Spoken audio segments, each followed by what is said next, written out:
समझें कि देश की राजनीति में चल क्या रहा है। हमारे साथ संजय सिंह जी जुड़ गए हैं, आम आदमी पार्टी से राज्यसभा सांसद, कद्दावर नेता और तेज तर्रार नेता। संजय सिंह जी, आपका स्वागत करता हूं इस कार्यक्रम में और सीधा आपके पास आपसे जरा समझना चाहता हूं संजय जी कि इस देश में अब लोकसभा का चुनाव समाप्त हो चुका है। प्रधानमंत्री नरेंद्र मोदी फिर से तीसरी बार उस कुर्सी पर बैठने जा रहे हैं। अब उनको 9 तारीख को उनका ओथ सेरेमनी भी है उनकी, ये सब कुछ सामने है, लेकिन कुछ सवाल जो हैं वो अभी भी सामने हैं और अच्छा है कि आपने समय दिया। बहुत शुक्रगुजार हूं कि कुछ सवालों का जवाब आपसे लेकर जन तक, जनता तक, दर्शकों तक पहुंचा पाऊं। संजय जी, सबसे पहला सवाल, इंडिया गठबंधन की अभी बैठक हुई, उस बैठक के बाद एक आत्मविश्वास दिखाई दे रहा था और आप लोग लगातार कह रहे थे कि आगे आगे देखिए होता है क्या क्या कुछ होने जा रहा है। संजय जी देखिए, सबसे पहले तो मैं आपके चैनल को बधाई देना चाहता हूं इस बात के लिए कि जब एग्जिट पोल की हवा चल रही थी मेन स्ट्रीम मीडिया में और बड़े बड़े इलेक्ट्रॉनिक टीवी चैनल्स के ऊपर, उस समय भी आप डटे रहे और आपने जो सर्वे दिखाया वो कमोबेश काफी हद तक जमीनी रूप से सच साबित हुआ। यानी ऐसी लहर दिखाई जा रही थी कि 400 से ज्यादा सीटें, कोई कोई तो 425, 420, 415, अब इतने नंबर दे रहे थे। कहां से दे रहे थे मुझे नहीं मालूम। तो उसका खेल भी समझ में आया कि शेयर मार्केट को का मैनिपुलेशन करने के लिए वो एग्जिट पोल किया गया। दूसरी बात, इंडिया गठबंधन की बैठक में हम लोगों ने क्या तय किया? हमने ये तय किया कि ये जो जनादेश मिला है, ये जनादेश प्रधानमंत्री नरेंद्र मोदी जी की नीतियों के खिलाफ मिला है। लोगों ने ये जनादेश बाबा साहब के संविधान को खत्म करने की जो बीजेपी की कोशिश थी उसके खिलाफ दिया है। ये जनादेश दिया है आरक्षण को खत्म करने की कोशिश के खिलाफ। ये जनादेश दिया है महंगाई और बेरोजगारी के खिलाफ, जिसमें खुद नरेंद्र मोदी जी अपने दम पर 272 की संख्या भी नहीं ला पाए। कहते थे 400 पार और आगे 240 पे, यानी लगभग 160 सीट उनके दावों के मुताबिक, उनकी पार्टी के दावों के मुताबिक, उनके नेताओं के दावों के मुताबिक कम आई। तो एक बहुत बड़ी हार देश के प्रधानमंत्री की है। तो हमने ये कहा कि ये जनादेश इस देश की जनता ने मोदी सरकार के खिलाफ दिया है और हम जन आकांक्षाओं को ध्यान में रखते हुए सही समय पर सही फैसला लेंगे। अब वो सही समय पर सही फैसले का क्या मतलब है? मतलब ये है कि जो गठबंधन के दल इनके साथ आज हैं, जिन उम्मीदों के साथ है, कोई कह रहा है कि हमें स्पीकर की पोस्ट चाहिए, और जाहिर सी बात है जब स्पीकर की पोस्ट गठबंधन का दल मांग रहा है तो उसके मन में कहीं ना कहीं यह आशंका है कि पार्टी की तोड़फोड़ करने में बीजेपी मास्टर पार्टी है और इसलिए अगर हमारा स्पीकर रहेगा तो तोड़फोड़ नहीं हो पाएगी। तो इसलिए स्पीकर की पोस्ट मांग रहे हैं। बिहार के लिए और आंध्र प्रदेश के लिए राज्यों का विशेष दर्जा दिए जाने की मांग कर रहे हैं। तो क्या ये सारी मांगे जो वहां के स्थानीय लोगों के दिलों में बसी हुई हैं, जो उन पार्टियों के दिलों में है, क्या उस मांग को ये सरकार, एनडीए की, प्रधानमंत्री मोदी की सरकार पूरी कर पाती है या नहीं कर पाती है? और अगर नहीं पूरी कर पाती है तो हम अपने संवाद को आगे बढ़ाएंगे और जो संभावनाएं होंगी उसके हिसाब से आगे का कदम उठाएंगे। संजय जी, मतलब आगे की संभावनाओं को तलाशने का काम अभी जारी रहेगा, ये साफ समझ में आता है। लेकिन कुछ मुद्दे ऐसे थे, जैसे अग्निवीर के मुद्दे पे बिहार से एक खबर चली और केसी त्यागी ने अपनी बात आगे बढ़ाई थी और यूसीसी की बात भी हुई थी। उधर चंद्रबाबू नायडू भी, ये दोनों एन फैक्टर, नायडू और नीतीश, ये दोनों जो हैं नरेंद्र मोदी को कितने परेशान करते हुए नजर आते हैं आपको? अभी आप थोड़ा सा जिक्र कर भी रहे थे। और क्या यहीं से, इन्हीं दोनों साखियों पर आपकी भी निगाहें टिकी हुई हैं? देखिए, पहली बात तो यह कि मुझे लगता है कि स्पीकर का जो पद है वो बहुत महत्वपूर्ण है और 235 की संख्या अब इंडिया गठबंधन की हो गई है और बहुत सारे निर्दलीय हैं जो कि आ सकते हैं। तो सबसे महत्वपूर्ण चुनाव होगा स्पीकर का। अगर स्पीकर टीडीपी का या जेडीयू का नहीं बनता है तो क्या बीजेपी के भरोसे उनके साथ जाने के लिए दल तैयार है? क्योंकि मैं फिर दोहरा रहा हूं, पार्टियां तोड़ने के मामले में, जोड़ तोड़ करने के मामले में भारतीय जनता पार्टी का कोई मुकाबला नहीं है। महाराष्ट्र में उन्होंने तोड़फोड़ करके सरकार बनाई, गोवा में तोड़फोड़ करके सरकार बनाई, मध्य प्रदेश में तोड़फोड़ करके सरकार बनाई, कर्नाटक में तोड़फोड़ करके सरकार बनाई, उत्तराखंड में, अरुणाचल प्रदेश में, हर जगह यही काम करते हैं। तो वो पहला मौका होगा इंडिया गठबंधन के लिए, पहला मौका होगा। मैं आपके चैनल पे कह रहा हूं पूरी जिम्मेदारी से, पहला मौका होगा इंडिया गठबंधन के लिए निर्णय लेने का कि अगर टीडीपी बीजेपी के सपोर्ट के बगैर अपना स्पीकर बनाने के लिए आगे बढ़ती है तो उस समय इंडिया गठबंधन के दलों की क्या भूमिका होगी। क्या हम टीडीपी के कैंडिडेट को सपोर्ट करेंगे स्पीकर के लिए? क्योंकि आमतौर पे माना जाता है कि भाई स्पीकर का किसी राजनीतिक दल से एसोसिएशन नहीं होना चाहिए, वो निष्पक्ष होना चाहिए। तो उस समय हमारी क्या भूमिका होगी वो बहुत महत्वपूर्ण होगा देखना। और मैं भी ऐसा मानता हूं कि भारतीय जनता पार्टी का स्पीकर अगर लोकसभा में होगा तो वो बहुत सारी चीजों को प्रभावित करता है जो कि उनको नहीं करना चाहिए। 5 साल में हम लोगों ने देखा कि किस तरह से सांसदों को निलंबित कर करके बाहर किया गया। उसका सबसे बड़ा भुक्तभोगी मैं खुद हूं। कितनी बार मुझे निलंबित कर करके बाहर किया, मार्शल से बाहर फिकवाया राज्यसभा में, और लोकसभा में भी यही काम हुआ। 150 सांसद, भारतीय संसदीय इतिहास में कभी नहीं हुआ कि 150 सांसदों को सस्पेंड करके बाहर किया गया हो। ये मोदी जी की पिछली सरकार में हम लोगों ने देखा। तो एक स्पीकर वाली जो बात, माफी चाहूंगा, रोकना चाहूंगा, स्पीकर वाली जो बात आप कह रहे हैं कि चाहे चंद्रबाबू नायडू की जो डिमांड है, जो सुनने में आ रहा है, अगर स्पीकर उनकी तरफ से अपने कैंडिडेट को वो खड़ा करते हैं और बीजेपी की तरफ से अगर उनको समर्थन नहीं मिलता है तो आप लोग समर्थन देने के लिए तैयार हैं, ये समझा जाए? मैं समझता हूं कि उस समय हमारा निर्णय बहुत महत्वपूर्ण होगा। अभी मैं सिर्फ इतनी बात कह रहा हूं जी कि उस वक्त इंडिया गठबंधन के दलों को बैठकर यह तय करना होगा कि अगर स्पीकर के पद के लिए टीडीपी आगे बढ़ रहा है बगैर बीजेपी के समर्थन के, तो हमारी क्या भूमिका होगी। और मेरा अपना व्यक्तिगत मानना यह है कि ऐसे समय में, जबकि स्पीकर के पद का दुरुपयोग करके विपक्षी दलों को निलंबित कर करके बाहर किया जाता है, ऐसे समय में हम लोगों को एक सही निर्णय लेना होगा। बीजेपी के इतर के कोई अगर स्पीकर के पद पे बैठे तो वो अच्छा होगा। जी। और जितने भी अभी आप कह भी रहे थे कि कई निर्दलीय और कई ऐसे दल हैं जो संपर्क में हैं, क्या आप लोग अभी वो गतिविधि चल रही है, संपर्क वाली गतिविधि चल रही है, या थोड़ा विराम है, फुल स्टॉप है? और कल जो शेयर बाजार घोटाले को कांग्रेस ने उजागर किया है उस पर क्या कुछ पूरा का पूरा, मैं आपके साथ बात कर रहा हूं तो इंडिया गठबंधन के साथ साथ बात कर रहा हूं, इसलिए ये जरा समझना चाहता हूं कि इंडिया गठबंधन क्या सोचता है, क्योंकि 30 लाख करोड़ रुपए की चपत, घाटा, 5,000 करोड़, 5 करोड़ इन्वेस्टर्स के पैसे, परिवार के पैसे डूब गए, ये कल राहुल गांधी ने प्रेस कॉन्फ्रेंस करके बताया है। क्या कहेंगे इस पे? देखिए, ये बात जब इंडिया गठबंधन की बैठक हुई थी जिसमें सभी दलों के लोग मौजूद थे, अखिलेश यादव जी थे और शिवसेना के मित्र थे, टीएमसी के थे, सारे दलों के लोग थे, कम्युनिस्ट पार्टी के लोग थे, तो उसमें ये बात उठी थी और उस विषय को राहुल गांधी जी ने और बाकी लोगों ने उठाया था और सबने एक स्वर में ये बात मानी थी कि एग्जिट पोल जो है ये शेयर मार्केट का एक बड़ा घोटाला करने के लिए किया गया था। और उसके पहले प्रधानमंत्री के दो चैनलों पे संभवतः इस तरह के कुछ बयान थे, वो भी जिक्र हुआ था। और एक बयान खुद गृहमंत्री का था कि शेयर बाजार में उछाल होगा, कुछ इस तरह से। दूसरी बात आप देखिए कि मैं ऐसा मानता हूं कि एग्जिट पोल तो मैं पिछले 25-30 सालों से देख रहा हूं। क्या कभी आपने देखा कि राजस्थान में सीटों की संख्या है 25 और जिताया जा रहा है 33? उत्तराखंड में सीटों की संख्या है 5, जिताया जा रहा है 6।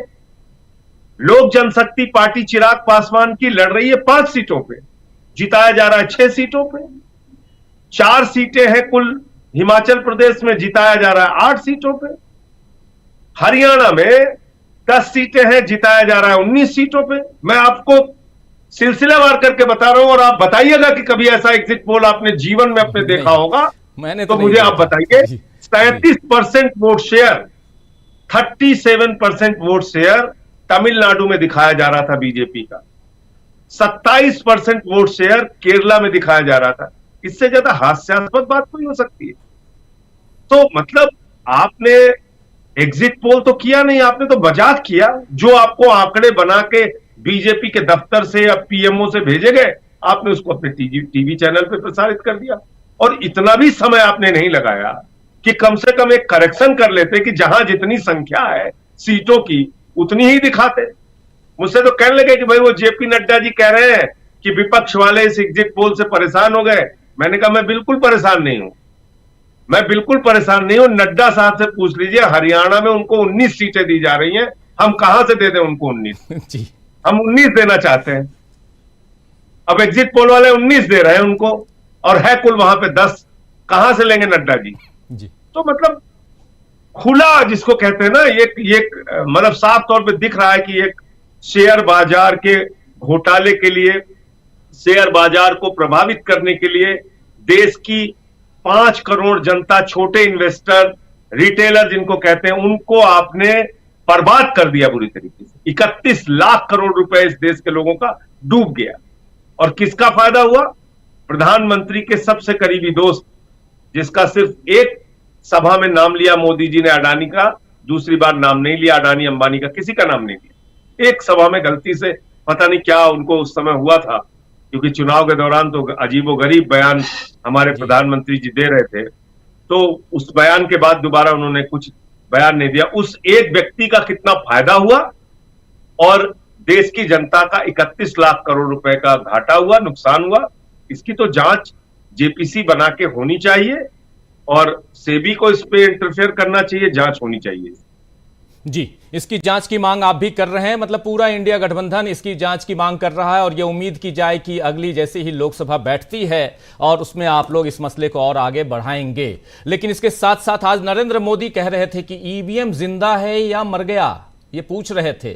और ये आप लोगों से, आपके ऊपर कमेंट था, आप सबके ऊपर, जो लगातार ईवीएम को लेकर विपक्ष, सिविल सोसाइटी के लोग सब ईवीएम पे चर्चा कर रहे थे। लेकिन आज नरेंद्र मोदी कई सारे मामलों में, कांग्रेस 99 पे सिमट गई और इंडिया गठबंधन की बात करते हुए, इंडी अलायंस करते हुए बहुत सारी बातें कह रहे थे। थोड़ा कमेंट आपका चाहूंगा, ईवीएम से शुरुआत कीजिए कि ईवीएम को लेकर डीके शिव कुमार की अभी हमने एक बाइट सुनाई थी जिसमें उन्होंने कहा है कि हम प्रूफ इकट्ठा कर रहे हैं।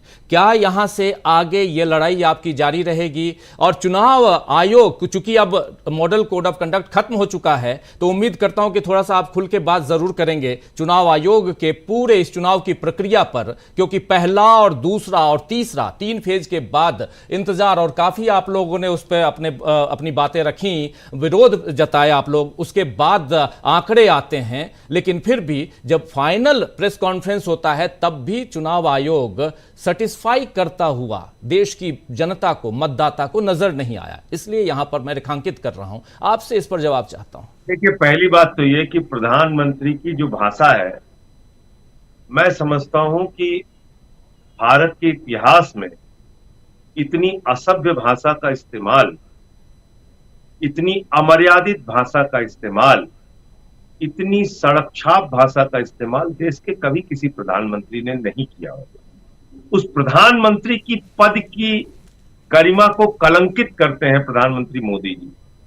आप बताइए, देश का प्रधानमंत्री कभी कहता है 50 करोड़ की गर्लफ्रेंड, कभी कहता है मुजरा करो, कभी कहता है मुगल, मुसलमान, मटन, मछली, मंगलसूत्र, जर्सी गाय, कांग्रेस की विधवा, अर्बन नक्सल। ये प्रधानमंत्री की भाषा है। ऐसे प्रधानमंत्री बोलते हैं इंडी अलायंस, घमंडी अलायंस। क्या है भाई, मुझे समझ में नहीं आता। कभी तो आप कहते हो कि मैं अवतार हूं, भगवान हूं, मेरा बायोलॉजिकल जन्म ही नहीं हुआ है, और आपकी भाषा को सुन के लगता है कि भैया अवतार अगर ऐसे बोलते हैं तो उनसे बेहतर इंसान ही है। अगर अवतार लोग इसी तरह की भाषा बोलते हैं तो उनसे बहुत बेहतर इंसान है। तो ये पहली बात तो ऐसे उनको बोलना नहीं चाहिए जी। और वो अटल जी की पार्टी के हैं। बताइए, देश के प्रधानमंत्री का एक दिन मैं भाषण सुन रहा था, मैंने उसको लगाया भी कि ट्विटर पे, कि इसमें उन्होंने कहा था कि भाई सरकारें आएंगी जाएंगी, पार्टियां बनेंगी टूटेंगी, ये देश रहना चाहिए और देश का लोकतंत्र अमर रहना चाहिए। इतने विशाल हृदय हृदय के लोग आपकी पार्टी के नेता रहे हैं और आप एक बड़ी मुश्किल से एक चुनाव जीत पाए हैं अपने सहयोगियों के भरोसे, और तुरंत से आप वही भाषा आज भी विपक्ष को गाली देना, दोषी ठहराना, उनके ऊपर कमेंट करना, ऐसी बातें करना। प्रधानमंत्री को पता नहीं क्यों समझ में नहीं आ रहा है कि उनकी ये भैंस चुरा ले जाएंगे और संपत्ति लूट ले जाएंगे और मंगलसूत्र छीन ले जाएंगे वाली भाषा को देश के लोगों ने पसंद नहीं किया। और यह भी नहीं पसंद किया कि आप इतने अहंकार में आ जाए कि आपने गाना बना दिया, जो राम को लाए हैं हम उनको लाएंगे। प्रभु श्री राम सृष्टि के रचयिता हैं, आप अपनी फोटो चला रहे हैं, खुद बड़े हो गए हैं, भगवान राम छोटे हो गए हैं, तो विदा कर दिया ना अयोध्या से आपको, भगवान श्री राम ने विदा कर दिया वहां से आपको। तो इसलिए प्रयागराज से भी विदा कर दिया आपको। हमारे यहां उसको लवकुश नगर नाम रख रहे थे सुल्तानपुर का, वहां से भी विदा कर दिया। तो इसलिए मैं ये कह रहा हूं कि कुशभवनपुर हमारे यहां का जिले का नाम रख रहे थे, तो कुशभवनपुर से भी विदा कर दिया उनको। तो इसलिए मैं ये कह रहा हूं कि प्रधानमंत्री जी को कम से कम,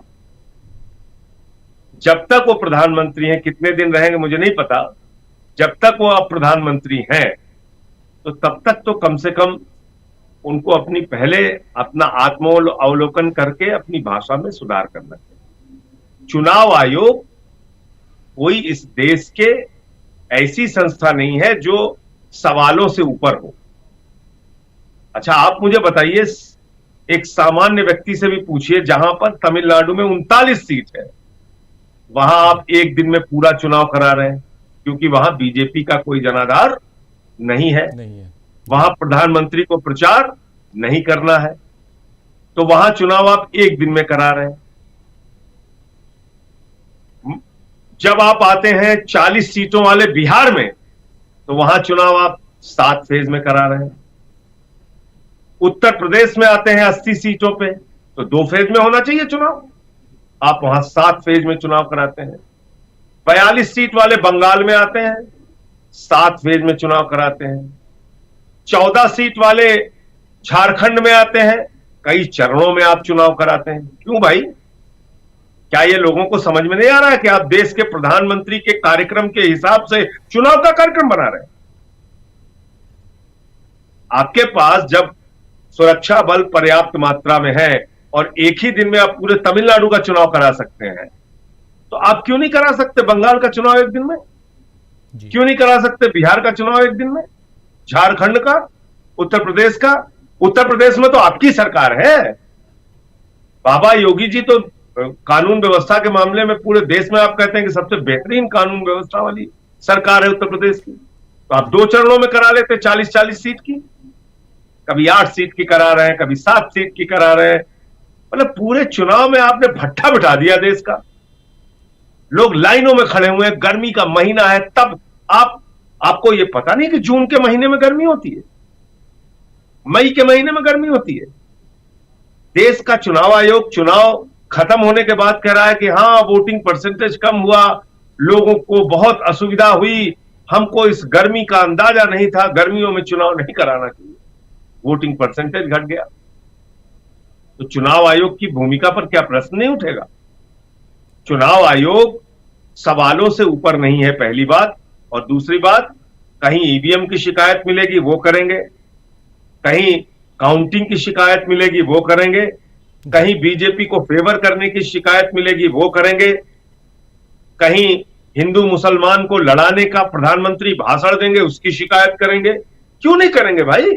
संजय जी, चुनाव आयोग प्रधानमंत्री को क्या में तकलीफ हो रही है? चुनाव की जो संजय जी, माफी चाहूंगा, चुनाव उनको आयुक्तों तनख्वाह की मिलती जो है जनता के नियुक्ति है, पैसे से। संजय जी जी, चुनाव आयुक्तों की नियुक्ति के लिए जो नया नियम बना हुआ है जिससे सीजेआई बाहर हैं, अब चूंकि विपक्ष मजबूत है, क्या आप लोग, क्योंकि चुनाव आयोग की बात हो रही है, आप भी कर रहे हैं, क्या आप लोग उस मसले पर भी अब गौर फरमाएंगे, उस मसले को भी आगे बढ़ाएंगे? क्योंकि ये एक देखिए, जहां पारदर्शी तक तरीका नजर नहीं आता, एक सामान्य इंसान कहता है।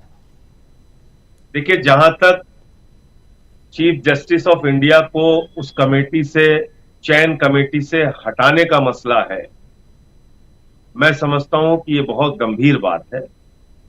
और न्यायपालिका ने एक तरीके से प्रधानमंत्री के निर्णय का सम्मान रखा, लेकिन ये फैसला अपने आप में बहुत गलत है। अगर एक देश का चीफ जस्टिस उस कमेटी में है, चयन की कमेटी में,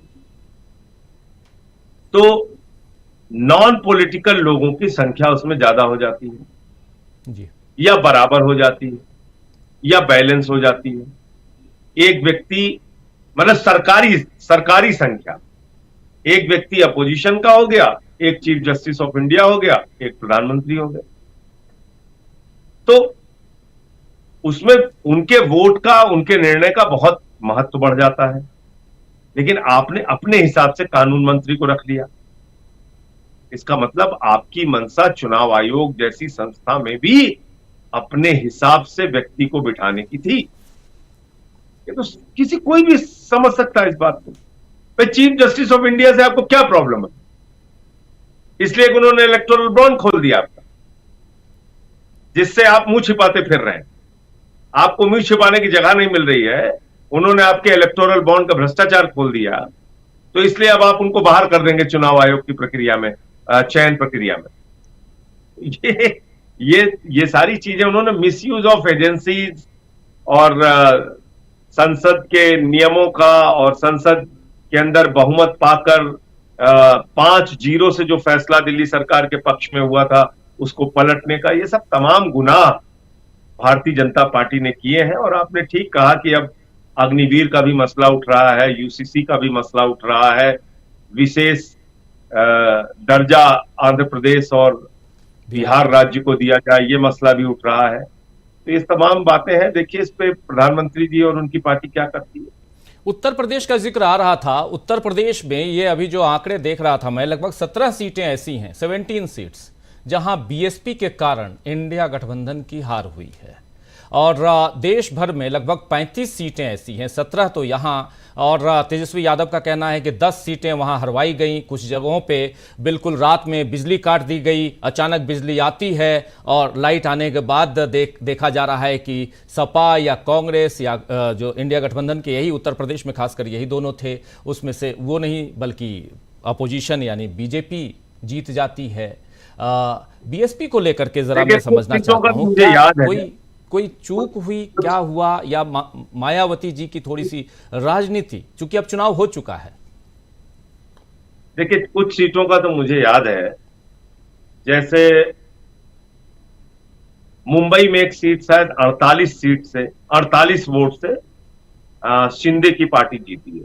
मुंबई वहां पे भी ऐसे लाइट, जी, मुंबई नॉर्थ वेस्ट, कुछ में वहां भी गड़बड़ी की सूचना आई। फर्रुखाबाद में 2-3 हजार वोट से समाजवादी पार्टी को हरा दिया गया, वहां भी लाइट गायब हो गई। अब आप तेजस्वी यादव का भी बता रहे हैं किसी सीट का। तो मैं ये कह रहा हूं कि इसकी चुनाव आयोग अगर निष्पक्ष है तो इसकी जांच कर ले, दोबारा रिकाउंटिंग करा ले, इसमें क्या समस्या है? अगर ऐसी शिकायतें मिली हैं कि उसमें चुनाव की काउंटिंग में हेराफेरी की गई है, तो चुनाव आयोग इसका संज्ञान ले और दोबारा वहां पे अभी तो बक्से पड़े ही होंगे ईवीएम के, तो आप जांच उसकी करा के और दोबारा काउंटिंग कराइए। सुप्रीम कोर्ट ने संभवतः 45 दिन तक ईवीएम मशीनें रखने का निर्देश दिया है जी। और कोई शिकायत होने पर दोबारा रिकाउंटिंग कराने का भी निर्देश दिया है। तो उसको उसका संज्ञान लेना चाहिए अगर ऐसी कहीं गड़बड़ी हुई है तो। दूसरी बात जी, जो इस पूरे मामले में दिख रहा है, आपने जो मायावती जी का जिक्र किया, पिछले कई सालों से उनके हर निर्णय में ये प्रश्न उठता है कि वो भारतीय जनता पार्टी के हिसाब से काम कर रही है। बहुत इस देश के वंचित समाज के लोगों को उनसे उम्मीद थी और कांसी राम जी के मिशन से वो पार्टी खड़ी हुई, बीएसपी, जिसमें समाज के अंतिम व्यक्ति की आवाज को उन्होंने उठाने का काम किया, राजनीतिक शक्ति दी, राजनीतिक ताकत दी, बहुत सारे लोग एमपी बने, एमएलए बने, मंत्री बने। लेकिन उस पार्टी का इस हालत में पहुंचना कहीं ना कहीं बहुत तकलीफ देता है।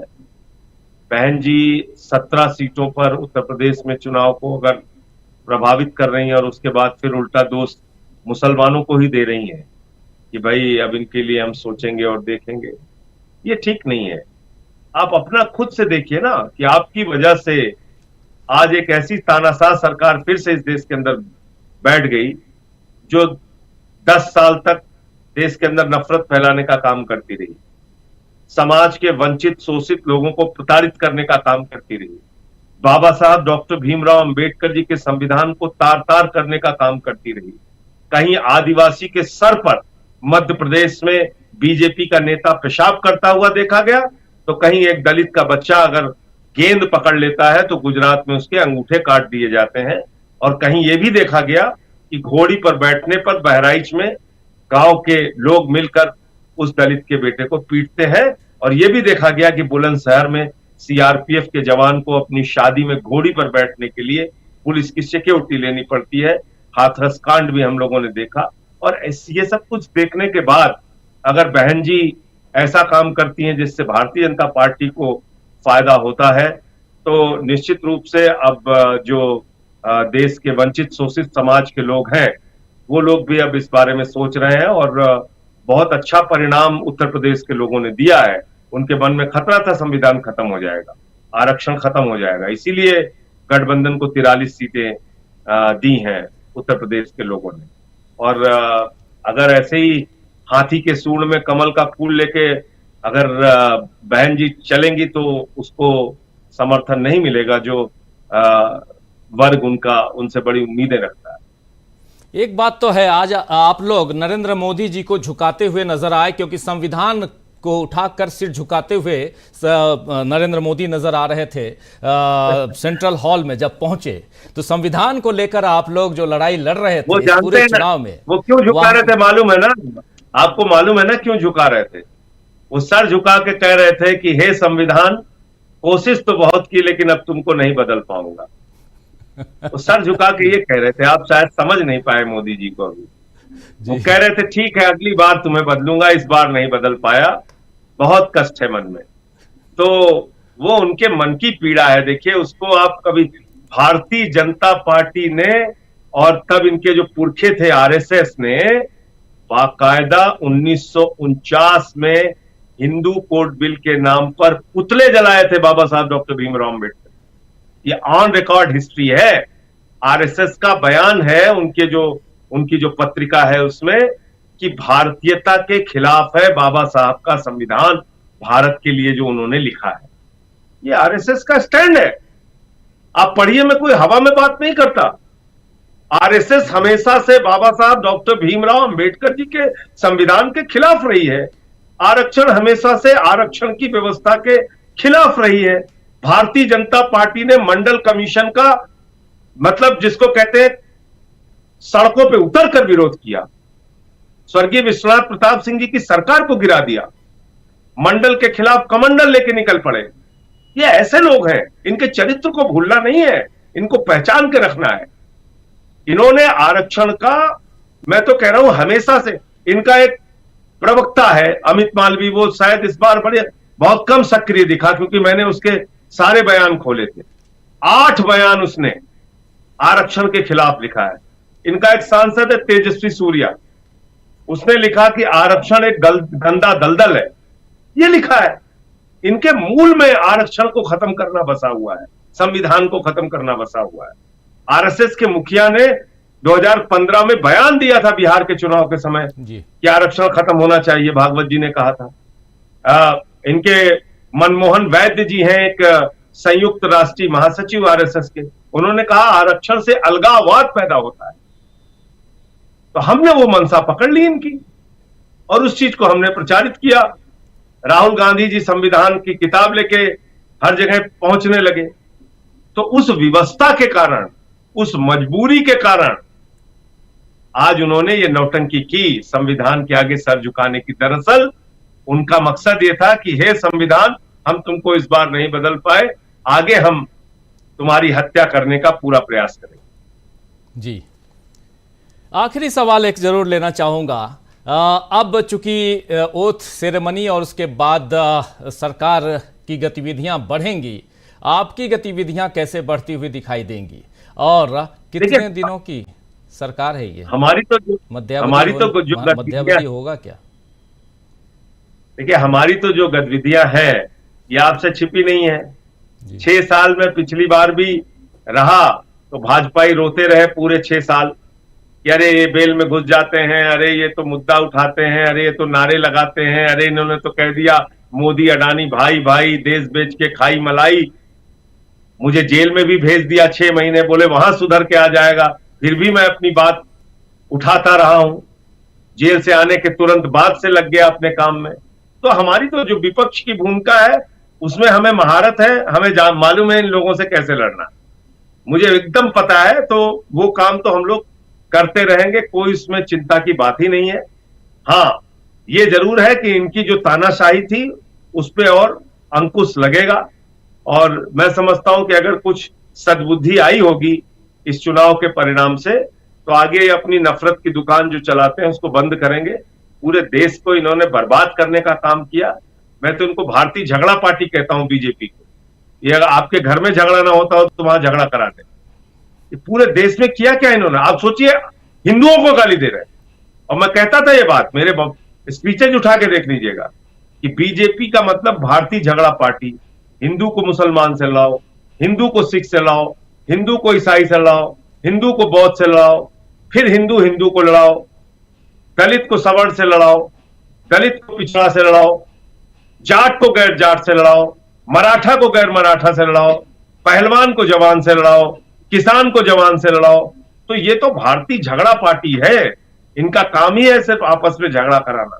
तो अगर इस चुनाव के परिणाम से थोड़ी बहुत सद्बुद्धि इनके दिमाग में आई होगी तो इनको ये समझ लेना चाहिए कि मोहब्बत की बुनियाद पे हिंदुस्तान आगे बढ़ेगा, नफरत की बुनियाद पे हिंदुस्तान आगे नहीं बढ़ेगा।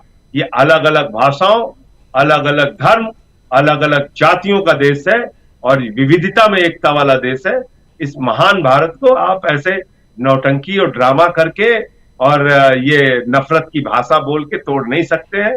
हम कोई पाकिस्तान और अफगानिस्तान नहीं है, हम हिंदुस्तान है और हमें कैसे मिल के रहना है हमको मालूम। सरकार कितने दिन चलेगी? सरकार जितने दिन नीतीश जी और नायडू जी चाहेंगे उतने दिन चलेगी। जब नहीं चाहेंगे तो मोदी जी को गुजरात जाना पड़ेगा, उसमें क्या। और ऐसा नहीं है कि एनडीए की सरकारें गिराई नहीं है, पहले भी गिराई है। एनडीए की एक सरकार तो एक वोट से भी गिरी थी अटल जी की। जी, 13 दिन में गिर गई थी। इस बार तो जी 13 दिन में गिर गई थी। 13 दिन 13 महीने उसके बाद नहीं, वो 13 दिन वाली सरकार अलग थी। 13 महीने वाली सरकार जो थी वो एक वोट से गिरी। जी जी जी 13 महीने की सरकार थी वो एक वोट से गिरी थी। तो ये सरकार भी गिरेगी और अगर सद्बुद्धि आ गई तो 2-4 महीने आगे खिसक सकती है। लेकिन अगर फिर से वही तोड़फोड़ वाली स्टाइल में काम करेंगे तो इस बार तो इनको सबक सिखाने के लिए बहुत पर्याप्त संख्या है विपक्ष के पास भी और इनके अपने घटक दल भी उसके लिए तैयार रहे। जी, युवा शक्ति ज्यादा है, ताकत ज्यादा है आप लोगों के पास, वो दिख रहा है। बिल्कुल। और सबसे पहले तो अग्निवीर और स्पीकर ये 2 विषय है जो अभी सामने आएगा। जी, ये साफ दिखाई देता है। बहुत बहुत शुक्रिया संजय जी, बहुत शुक्रिया चर्चा के लिए समय निकालने के लिए, बहुत शुक्रिया आपका और बहुत बेबाकी से आपने